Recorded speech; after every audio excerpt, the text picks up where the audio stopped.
When you go into agentic AI, there is more autonomy here, where you could ask it a very basic question of maybe, I'll give you $100. Can you help me make it $200? So this AI could actually create multiple different steps on how it could achieve that task. Honestly, like every big company that we think about right now is trying to use AI agents to solve one or the other problems. So imagine in the world of agentic AI, there is no UI.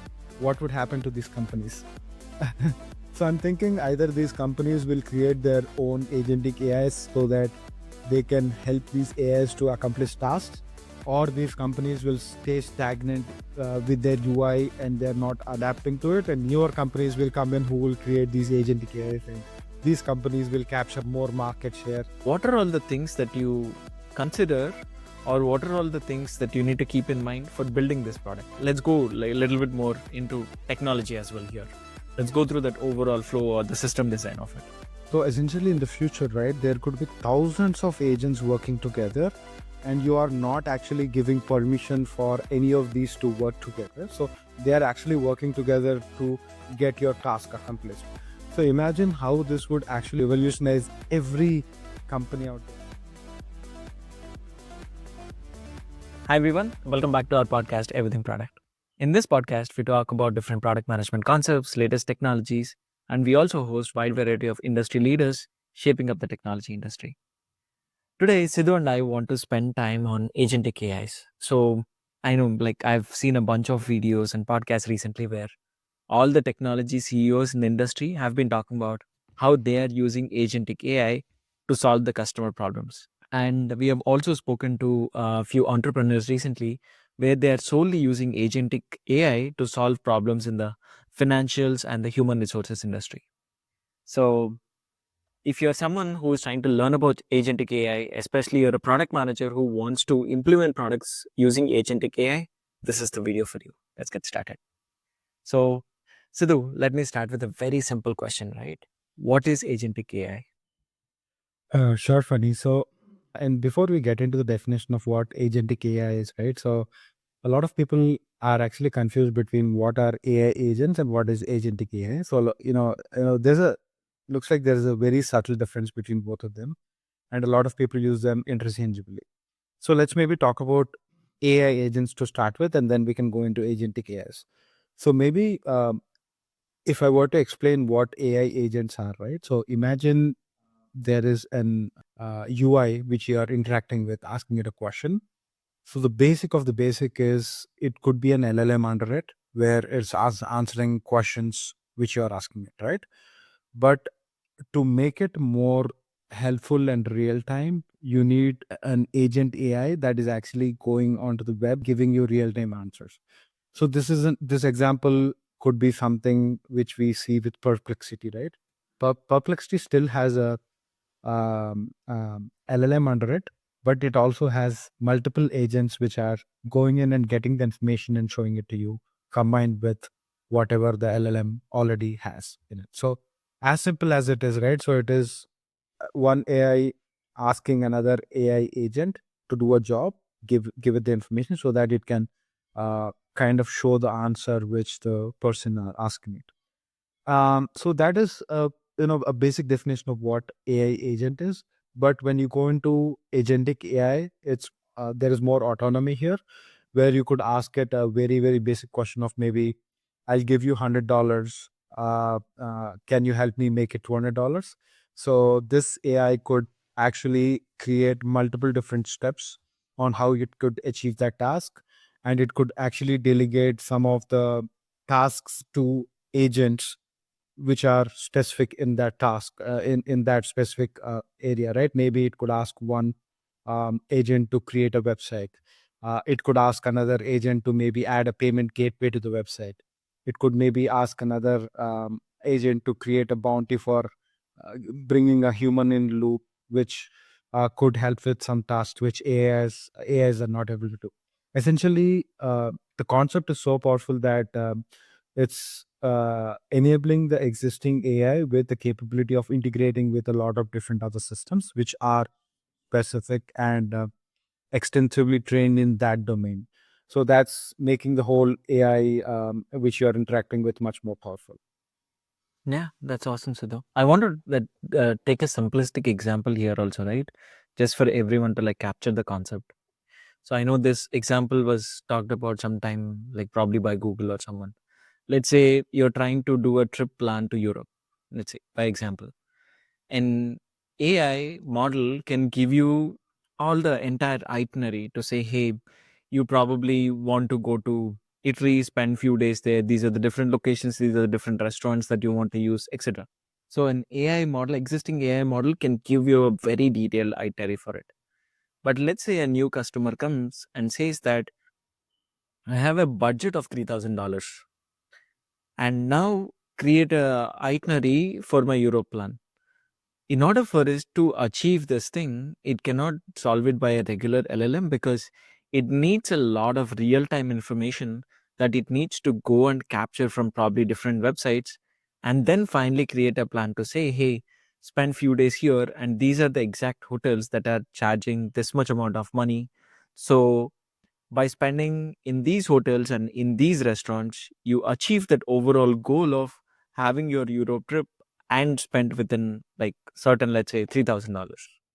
Yeah, and this is also a very powerful concept, Funny. So traditionally, how all of this used to happen is, right, you, when you're planning a trip, right, you go to Google search for flights separately, go to Google search for places to visit in that location, and you maybe get a link of a list of 10 to 15 links of different blogs of bloggers explaining these are the top 5 places, and then you go through maybe two or three and then decide, okay, these are the 4 places which I want to go to, and this is where I want to book my flight tickets, and this is where I want to stay based on the location which I want to visit. But now with generative AI and LLMs, you're actually giving it a very, very complex prompt, and it's actually getting all of the information to you, right?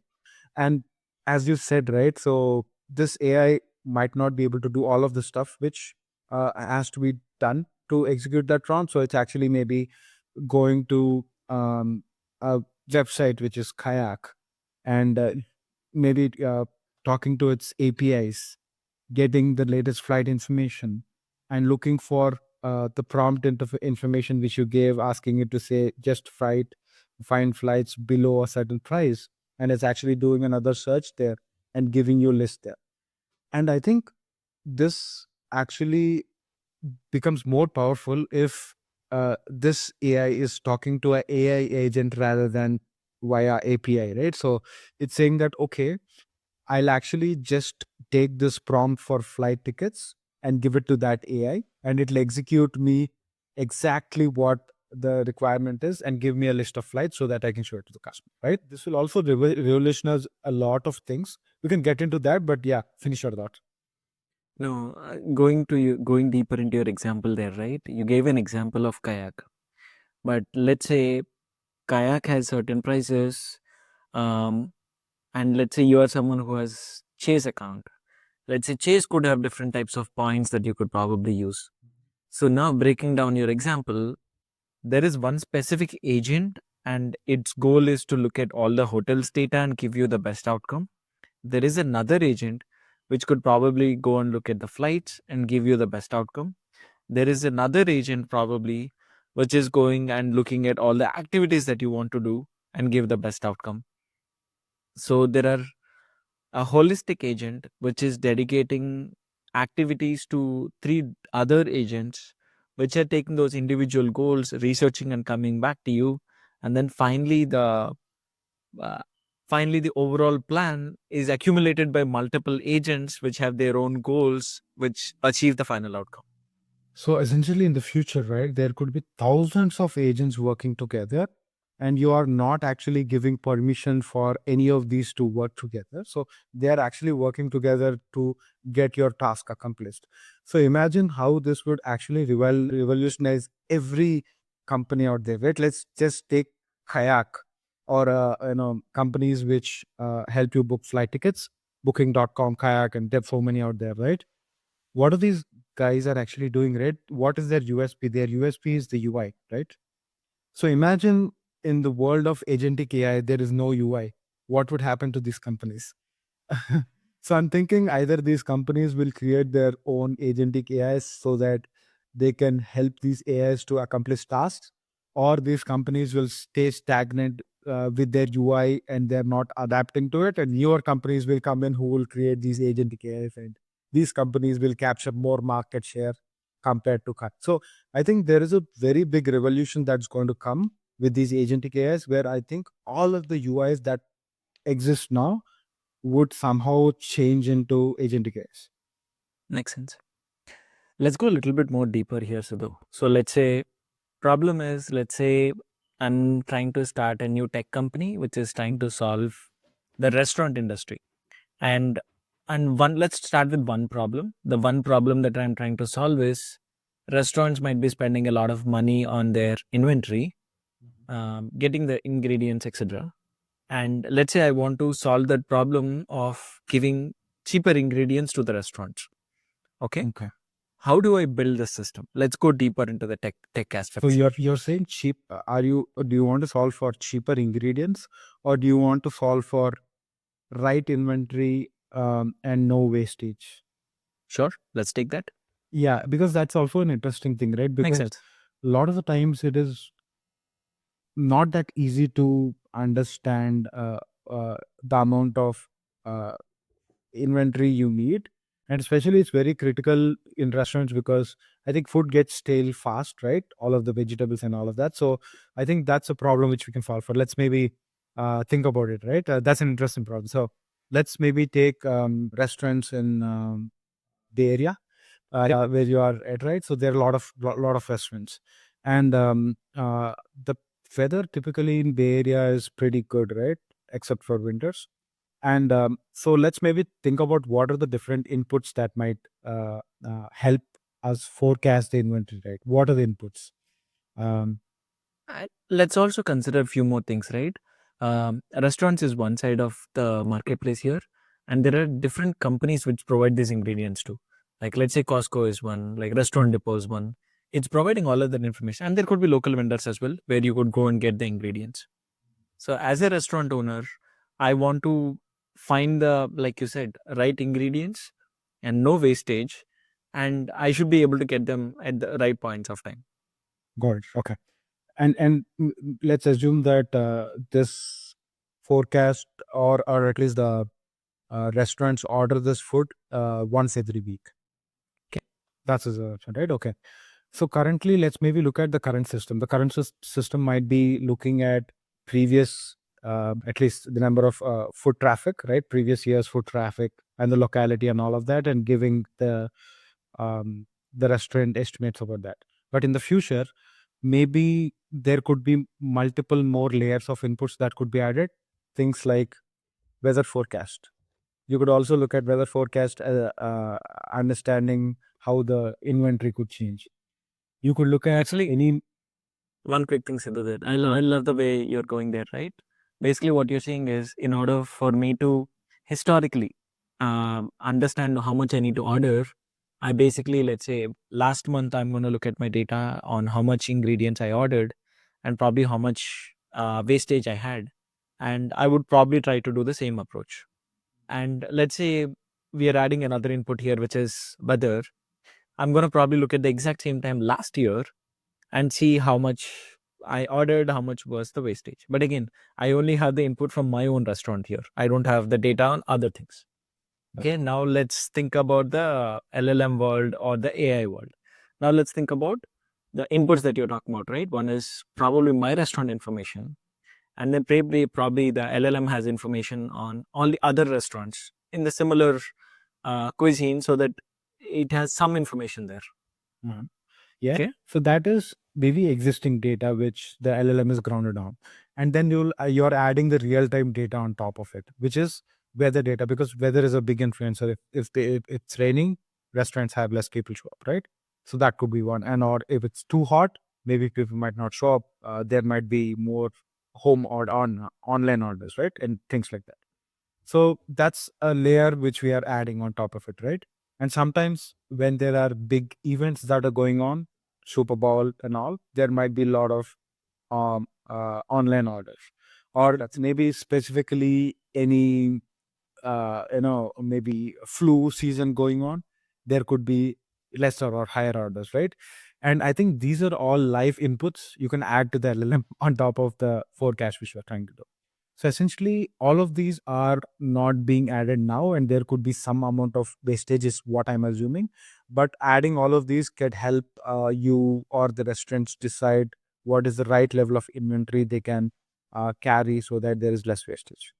Mm, that makes sense. And how do we give these inputs? Let's go into the technology details here, right? Mm. So the way I'm understanding it is you have a vector database, and the vector database has a lot of information on our restaurant, probably other restaurants, which is feeding into the LLM.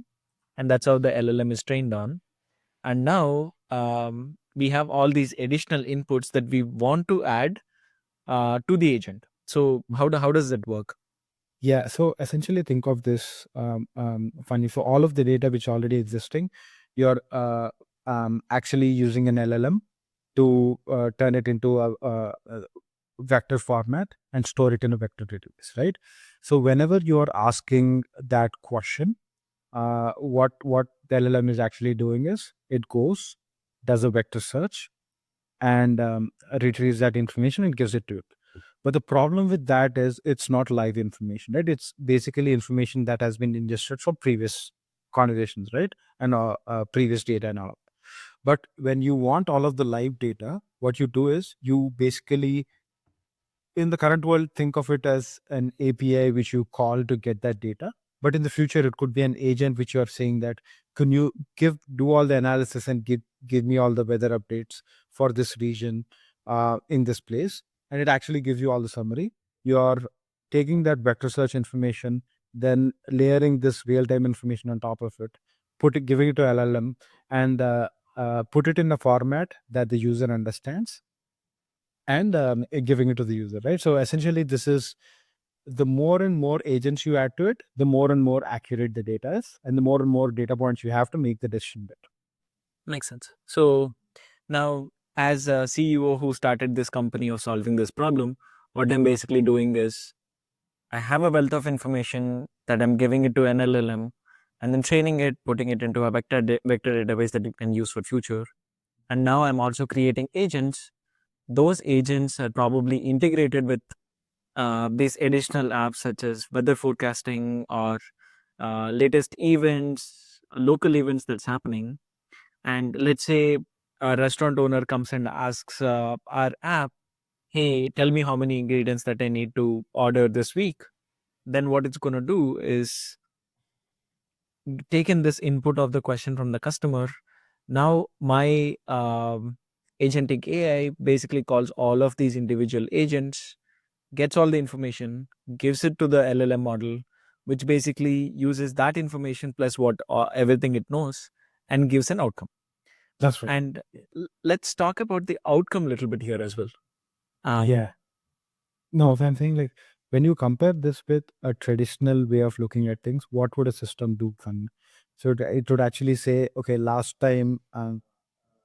year the same time you ordered maybe 40 kgs of so and so vegetable, and this time we are suggesting you could do the same, but it's basically not considering the weather, also any new restaurants that opened here, any big events that are happening, and multiple other inputs that could influence the sale of that week.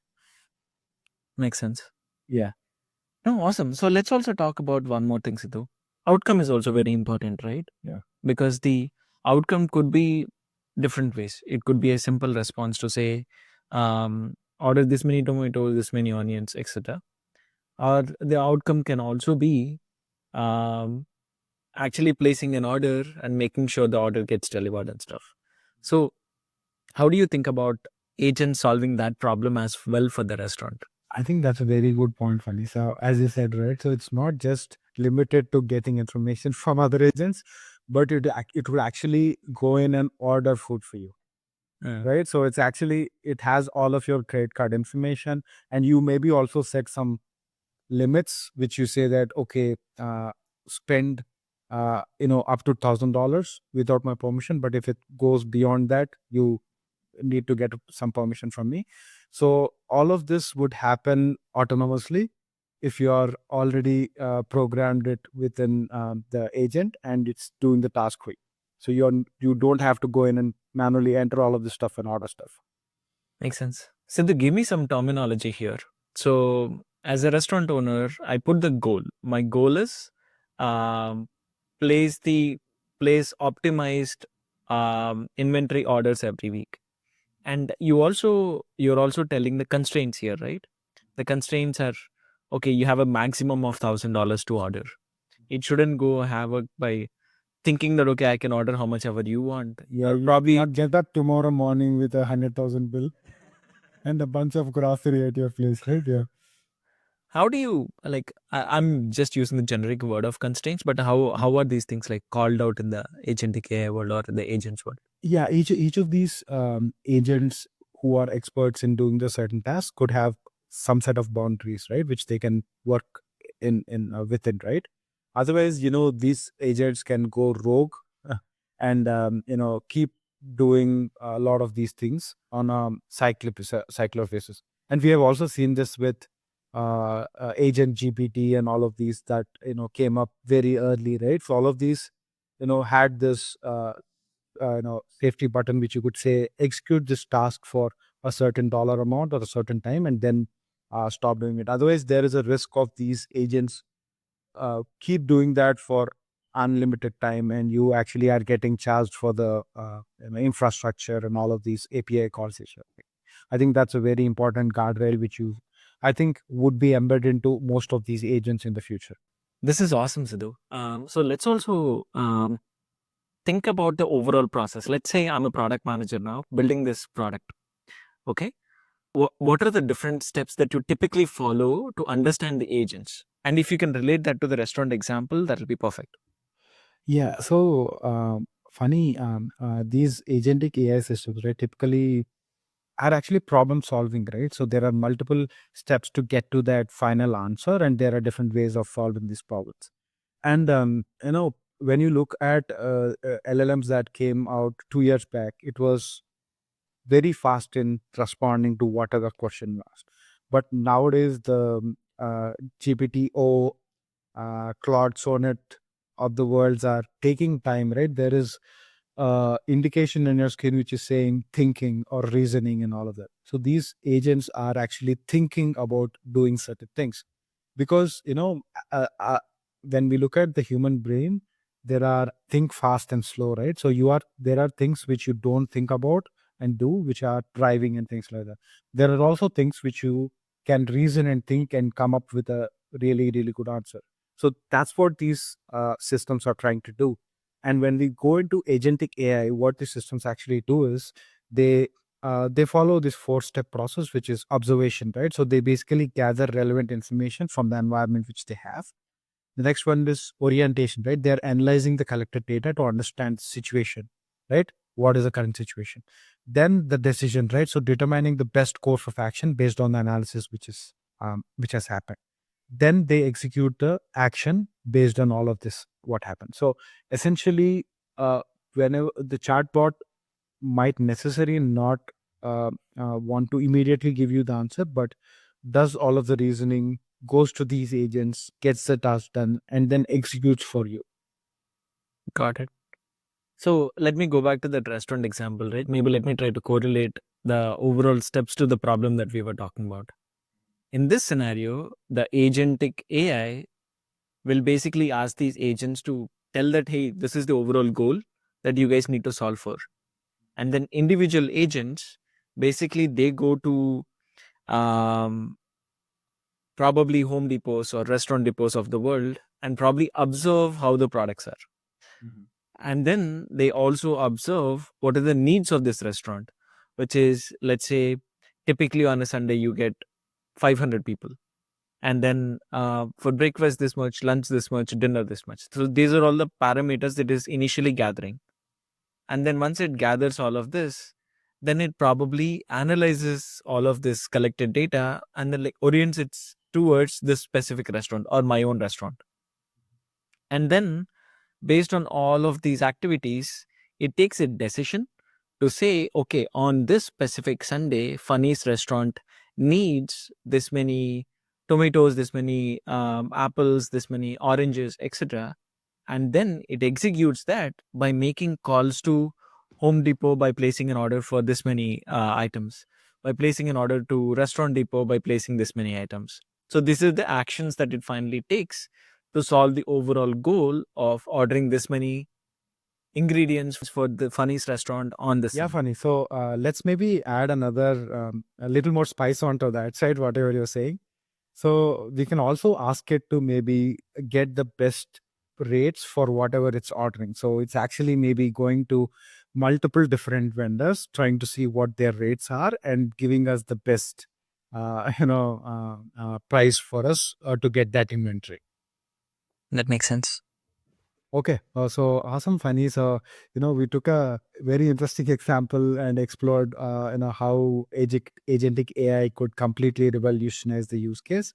So, I think, it's also interesting to understand what are the other industries that would be disrupted with this agentic AI concept. So, maybe it would be great if you could give us some example of the other industries and maybe we can dig deep into some of the use cases inside them.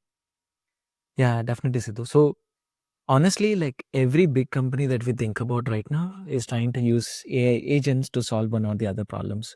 Um, Intuit is a good example that I'm closely following. And obviously, other companies like Salesforce, Microsoft, etc., who are trying to build agents to solve any monotonous things that their teams are currently doing. Let me take the example of Intuit, right? So, Intuit launched their product called Intuit Assist. And this is solving one of the most known use cases in the generative AI segment, which is the chat space, where you're trying to reach out to a customer service agent and asking for a specific question. I can give you my own example, right? Let's say um, the taxes. I filed taxes, let's say in 2021. And then let's say I want to understand something that I did wrong there. Or let's say I got an IRS notice telling that, hey, you filed something wrong. I have no clue, don't remember anything that happened at that time.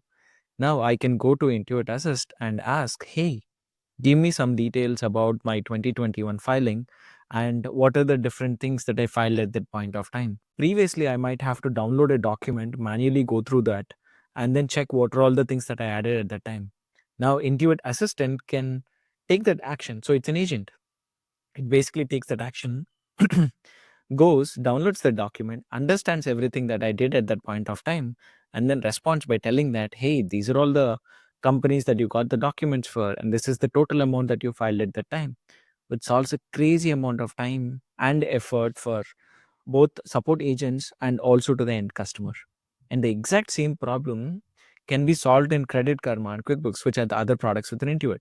So when you think about a small business trying to understand their expenses that happened 6 months ago, or trying to understand all the payroll statements that they generated last year, an assistant, which is an agent, can go understand all of these things and then solve the problem for the customer. Awesome. So yeah, great example, Funny. So we know that a lot of companies are already using agentic AI on the background, right? But for the consumers, it's not evident. So I think this is a very interesting concept, and you have a lot of use cases and industries that can be disrupted with this. So for anybody who's listening, right? So we are actually trying to dig deep into some of the AI concepts. And if you like this video, please comment Agent AI in the comment section, and we'll actually go into more details of the different frameworks that could be used in for agent AIs and any other AI concepts, and do similar kind of videos which will maybe go into explaining the concept and also tie it with live real time examples and companies and try to solve it inside the video. So awesome! Thanks for listening so far. Thank you. Thanks, everyone.